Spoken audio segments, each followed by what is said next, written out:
In New York, it takes just 30 days to gain squatter rights, and homeowners trying to get rid of squatters have an uphill battle.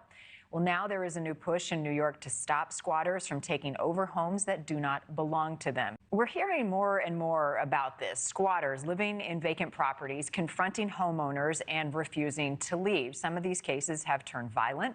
Some have even turned deadly. Recently, we told you about that Venezuelan migrant who you heard right there.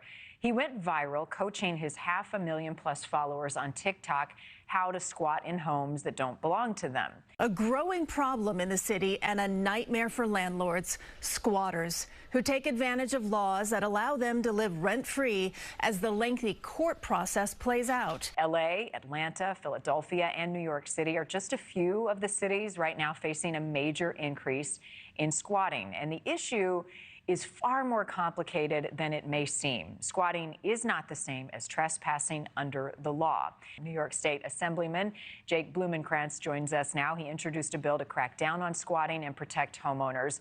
Thank you for your time, and it couldn't come at a more important time when we have this brutal case in New York of this woman who was killed after she went into her late mother's apartment. Squatters are accused in her murder. Tell me what the law says now that gives squatters the rights that they have. Thank you so much for having me this morning, Marnie. You see so many of these viral TikToks of people explaining how exactly they can utilize our laws against us. My bill is very simple. All it does is remove the ability of people who are squatting to have the same rights as tenants. So go through some of the specifics of your bill. One is extending the days necessary to gain possession. What difference will that make, do you think? Yes, so many people do monthly rentals or they leave and sublet for a month. This will make it so if someone is staying for more than a month, they'll have the ability to remove them. So it'll go from 30 days to 45 days. We also try to define squatters within the bill so that someone can take them to court and make sure they can have that 10-day eviction and remove them in a timely fashion. It's not considered criminal trespassing, squatting, which to me seems like common sense, but your bill would also aim to change that?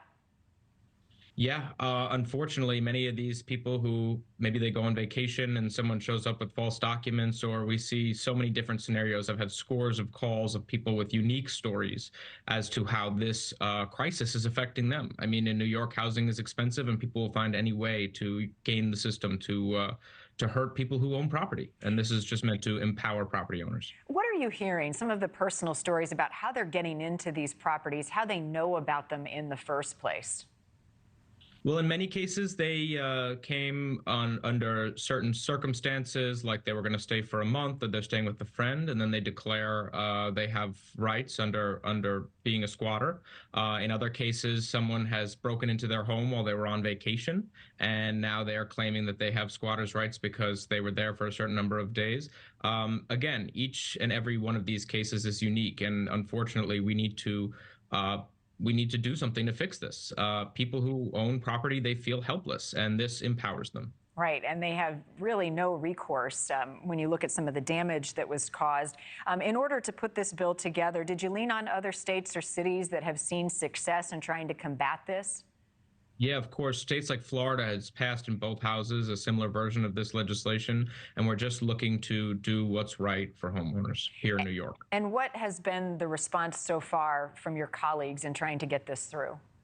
So I've been trying to create a coalition, a bipartisan coalition of legislators in both houses. So far, we've had an outpour of legislators on both sides of the aisle who have signed on to this bill. We're looking to advocate here in Albany all week long to make sure we can get as many members as possible onto this legislation. And I look forward to seeing us pass something in a bipartisan fashion. And this would not be just for New York City. This would be statewide, essentially. I know we covered a case in upstate New York of a couple who couldn't get back into their own home. Of course, my district is on Long Island, and unfortunately, I have a resident here on Long Island who's on the brink of homelessness because she can't get a tenant out, and she has to pay legal, electric, water, and she can't sustain that for her children and the person who's squatting. Yep. How long has she been in that situation? Over 2 years. This is a common story, and unfortunately, some of the legislation on the table could make that process even longer. So we're looking to just mitigate it for those experiencing a squatter versus, a traditional tenancy conflict. A growing problem in the city and a